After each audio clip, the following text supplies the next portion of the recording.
Ini berita-berita yang menyebar dan di awal-awal gitu, saya sudah menduga gitu ya, setiap ada program vaksin nasional pasti ada muncul berita. Setelah vaksin meninggal itu pasti ada berita seperti ini gitu ya. Saya sudah menduga dan sebentar lagi ketika vaksin COVID ini pasti ada berita sebentar lagi setelah vaksin meninggal. Perlu kita ketahui ya, contohnya berita-berita ini, misalnya contoh ini ya, 2 balita meninggal setelah imunisasi. Yang perlu kita perhatikan adalah kata-kata setelahnya ini. Setelah imunisasi, bukan beritanya karena imunisasi. Dan ini berita ini tentu heboh. Kalau orang hanya membaca judulnya saja, jadi yang dibaca hanya judulnya saja, ini pasti ambil kesimpulan vaksin itu bahaya. Padahal setelah kita baca semuanya, kalau kita baca secara rinci, ini meninggal setelah 1-2 pekan setelah imunisasi.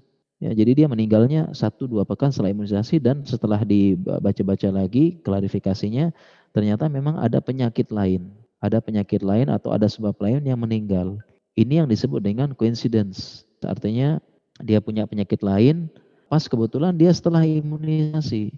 Kemudian setelah itu meninggal. Ini namanya coincidence namanya ya. Misalnya ada orang setelah diimunisasi naik motor kecelakaan, ya meninggal. Kalau kita beritakan setelah vaksin meninggal benar ya, tapi meninggalnya bukan karena vaksin. Jadi perhatikan ya, media-media ini biasanya menulis setelah ya, bukan karena vaksin. Nah, contoh lagi seperti ini. Nah, kalau kita baca berita usai vaksin MR puluhan anak dilarikan ke puskesmas ya seperti itu. Nah, kalau baca judulnya saja, ini pasti beranggapan, wah habis vaksin sepertinya langsung kejang-kejang nih, gara-gara vaksin ini. Ya, padahal kalau kita baca berita lengkapnya, kita biasakan jangan baca judulnya aja, baca berita lengkapnya. Ini anak-anak dilarikan ke puskesmas karena yang namanya histeria massal. Ya, histeria massal itu artinya karena anak-anak tuh satu nangis, semuanya nangis. Ya, sama seperti orang sunat ya. Jadi kalau orang sunat satu nangis, semua nangis seperti itu. Jadi bukan karena vaksinnya, tetapi karena histeria massal, artinya nangis rame-rame ya sudah dilarikan seperti itu. Jadi kita jangan baca judulnya saja, tapi baca isinya juga. Dan bedakan berita meninggal setelah vaksin sama meninggal akibat atau karena vaksin. Ini 2 hal yang berbeda.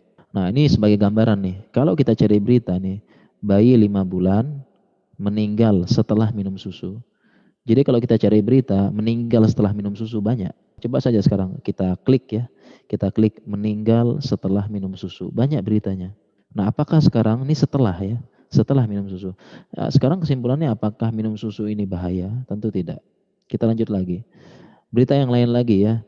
Meninggal setelah bekam. Usai terapi bekam tewas. Meninggal setelah bekam. Meninggal setelah bekam. Meninggal setelah bekam. Nah, kalau apakah kita ambil kesimpulan bekam ini bahaya? Jawabannya tentu tidak ya. Bekam termasuk tibu nabawi. Ya, jadi apakah kita ambil kesimpulan ini beritanya banyak? Ya, meninggal setelah bekam ataupun yang lain. Coba aja kita googling aja ya. Meninggal setelah mancing banyak. Ya, meninggal setelah selingkuh banyak. Ya, meninggal di PSK banyak. Meninggal setelah ini banyak. Jadi berita-berita seperti itu banyak. Jadi apakah kita ambil kesimpulan ini bahaya? Tentu enggak. Dan demikianlah ya, karena lagi heboh vaksin, lagi heboh programnya, ya kejadian satu dibandingkan berjuta-juta kasus, ya itu seolah-olah di mana-mana kejadiannya, di mana-mana orang meninggal karena vaksin. Ya karena masifnya berita seperti itu ya.